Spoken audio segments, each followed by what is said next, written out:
بسم اللہ الرحمن الرحیم۔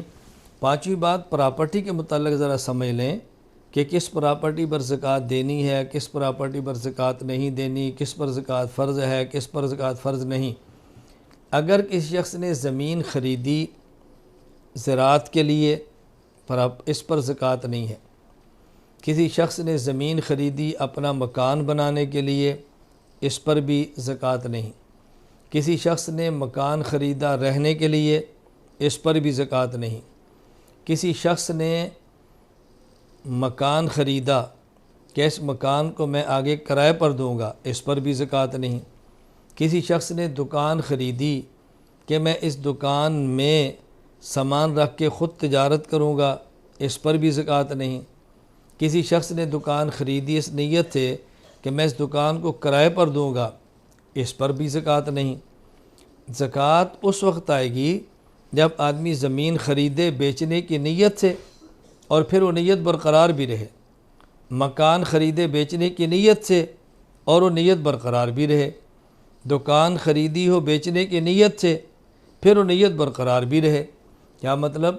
اگر زمین خریدی ہے بیچنے کی نیت سے، بعد میں نیت تبدیل ہو گئی اور یہ نیت کر لی کہ زمین پر ہم اپنا باغ لگائیں گے، زراعت کریں گے، ذاتی استعمال میں رکھیں گے۔ مکان خریدا تھا، فروخت کرنے کی نیت بدل گئی، میں اس میں اپنے بیٹے کو رکھوں گا، اپنی بیٹی کو دوں گا، یا میں اس کو اپنے استعمال میں رکھوں گا، اب بھی زکوٰۃ نہیں ہوگی۔ اگر دکان خریدی ہے بیچنے کے لیے، نیت تبدیل ہو گئی کہ میں اس کو فروخت نہیں کروں گا، اس کو کرائے پر دوں گا، میں فروخت نہیں کروں گا بلکہ اس دکان پہ سامان رکھ کے خود تجارت کروں گا، اب بھی اس کے اوپر کوئی زکوٰۃ نہیں۔ ہاں، یہ بات اچھی طرح سمجھ لیں، اگر کسی شخص نے زمین خریدی، وہ زمین کرائے پہ دی، ایک شخص زمین لیتا ہے، کسی کو کرائے پہ دیتا ہے، وہ بندہ اس زمین میں کارخانہ لگا دیتا ہے اور زمین کا اس کو کرایہ دیتا ہے۔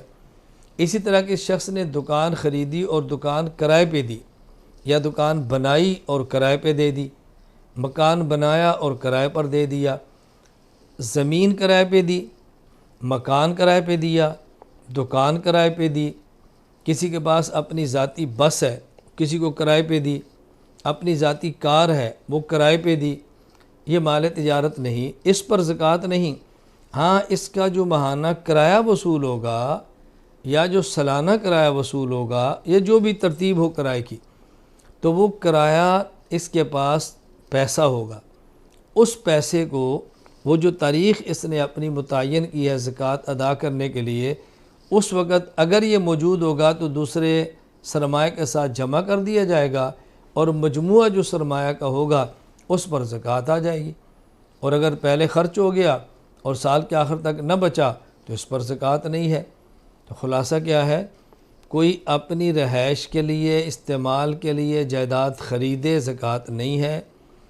اگر جائیداد خریدے اور کرائے پر دے تو اس جائیداد پر زکوٰۃ نہیں ہے۔ وہ کرایہ ایسے ہے جیسے اور پیسے آپ کے پاس ہے، یہ بھی آپ کے پاس پیسہ ہے، اس پیسے کو حساب کریں اور باقی نصاب کے ساتھ جمع کر لیں۔